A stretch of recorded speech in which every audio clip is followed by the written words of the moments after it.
سنة كحاجة جوكتا بران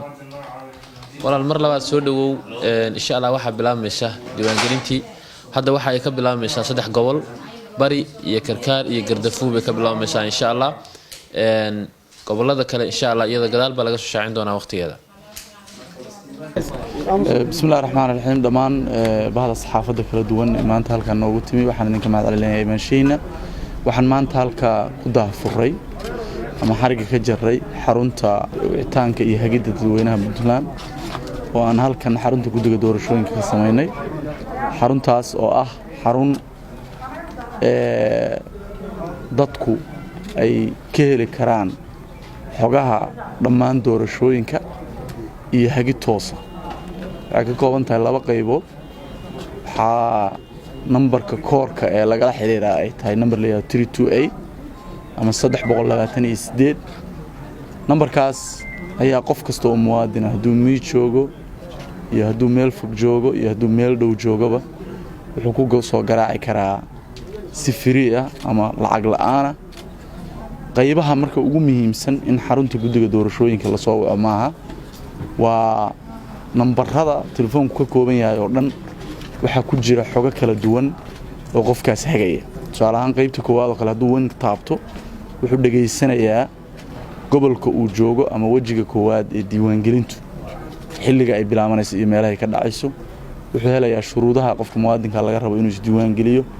wuxuu helayaa muhiimadda ay diiwaangelintu leedahay oo ah qof aan is diiwaangelin inaanu hadhow odayn karin wuxuu helayaa ganaaxyada iyo waxyaabaha ka dhasha hadduu qofku isku dayo inuu is diiwaangeliyo mar ka badan markaa kadib hadduu u baahan yahay xog iyo macluumaad hagida ayuu siro taaban karaa wuxuu la soo xiriiri karaa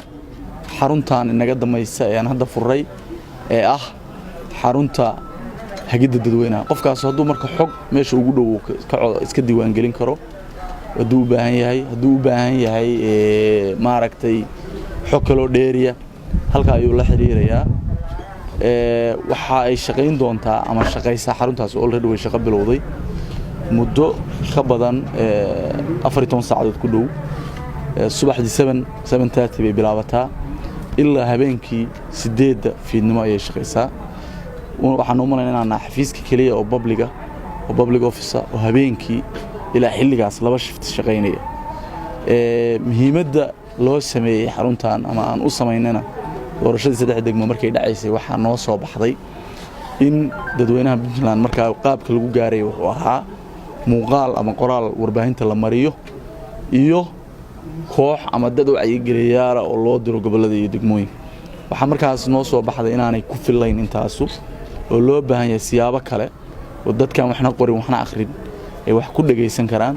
dadka reer guuraaga oo aan access u lahayn ay ku heli karaan ama aan soo wici karin taas ayaa sababtay inaan xaruntan sameeyno si wanaagsan oo 100% bay u shaqeynaysaa waxay leedahay queue line wax la yiraahdo qofku mashquul ka geli mayso line buu gelayaa systemku u sameeynayaa shalay oo kaliya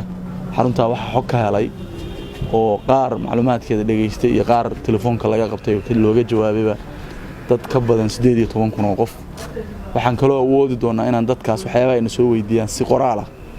ugu jawaabno oo maaragtay intaan ururino common questionska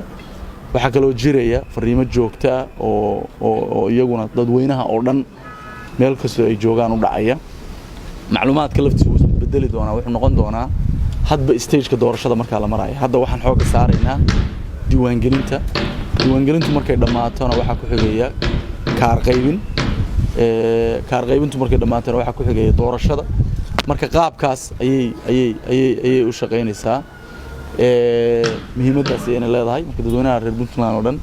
waxaan u sheegaynaa inay macluumaadkooda ama hagid ay ka helaan numberka 328 ama 328 kaas oo si free ah 24 hours uu qofku dhageysan karo xogaha iyo macluumaadka la xiriira doorashooyinka aad iyo aad buu mahadsantihiin